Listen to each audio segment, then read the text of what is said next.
தாவேகா மாநாட்டில் பவுன்சர்களால் தாக்கப்பட்டேன் என ஏற்கனவே ஒரு வாலிபர் காவல் நிலையத்தில் புகார் அளித்திருந்தார். ஆனால் அது பொய் புகார், தாக்கப்பட்டது நான் தான் என மற்றொரு வாலிபரும் தற்போது ஆதாரத்தோடு வீடியோக்களை வெளியிட்டு வருகிறார். உண்மையில் நடப்பது என்ன? தாவேகாவின் 2வது மாநில மாநாட்டில் பவுன்சர்கள் ஒரு வாலிபரை தலைகீழாக தூக்கி எறிந்த காட்சி சமூக வலைதளத்தில் வைரலாக பகிரப்பட்டு பெரும் அதிர்ச்சியை ஏற்படுத்தியது. இந்நிலையில் அந்த வீடியோவில் இருப்பது நான் தான்.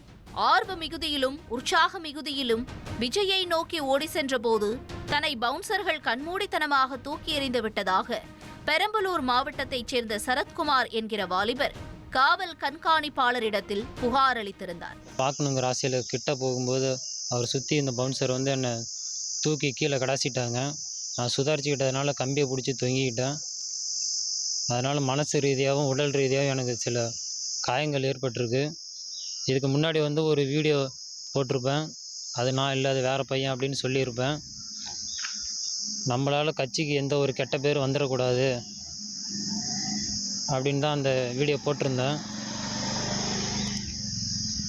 என்னை கட்சி தலைமையிலேருந்து எனக்கு யாரும் ஃபோன் பண்ணி எதுவும் விசாரிக்கவும் இல்லை, எதுவும் பண்ணவும் கிடையாது. பவுன்சர்கள் தாக்கியதில் சரத்குமாருக்கு உட்காயம் ஏற்பட்டுள்ளதாகவும் மகனின் மருத்துவ செலவுக்குரிய நிவாரணத்தை பெற்றுத்தர வேண்டுமென சரத்குமாரின் தாயாரும் தெரிவித்திருந்தார். மனுஷனோட உயிரா சார்? என்ன சார், ஒரு பொம்மையா, ஒரு குப்பையா? சொல்லுங்க சார். எவ்வளோ ஒரு ஆசையா விஜய் மேலே ஒரு ஆர்வமாக தானே அவன் போயிருக்கான். அவன் உறுப்பினர்காரரை எடுத்து வச்சுக்கிட்டு இந்த எங்கள் ஊர் பங்குனி உத்திரம் தேர் நடந்துச்சு. எனக்கு தெரியாம 2000 ரூபா கடன் வாங்கி 3-4 பேனர் விஜயை போட்டு போட்டா போட்டு கட் அவுட் வச்சிருக்கான். ஏப்பா நம்ம வீட்டு சோத்து கூட அரிசி இல்லாமல் நம்ம கஷ்டப்படுறோம். காசு ஏதுறாங்கிறான் ஒரு எங்கள் நாத்தனார் வீட்டுக்காரரு. அவங்ககிட்ட 2000 ரூபா பணம் கடன் வாங்கி இவன் 3 பேனர் வச்சிருக்கான். விஜய் போட்டு இவன் கட் அவுட் அடிச்சு வச்சிருக்கான். எங்கள் சின்ன பையன் இவனையும் போட்டு.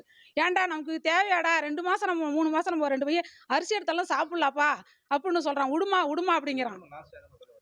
என்ன சொல்கிறேன், எங்களுக்குள்ள என் பையனை தூக்கி வீசினா ஏற்பாடு எங்களுக்கு வேணும். இதன் அடிப்படையில் தாவேகா தலைவர் விஜய் மீதும் அவரின் பாதுகாப்பு பணியில் ஈடுபட்டிருந்த 10 பவுன்சர்கள் மீதும் ஏற்கனவே வழக்கு பதிவு செய்யப்பட்டிருந்தது. அதோடு பவுன்சர்கள் தூக்கி வீசிய வைரல் வீடியோவில் வாலிபர் அணிந்திருந்த சட்டையும் புகார் அளிக்க வந்தபோது சரத்குமார் அணிந்திருந்த சட்டையும் ஒன்றாக மேட்ச் ஆனதால் பலரும் அவர்தான் அந்த பையன் என்று நினைத்திருந்தனர். ஆனால் சரத்குமார் சொல்வது முற்றிலும் பொய்.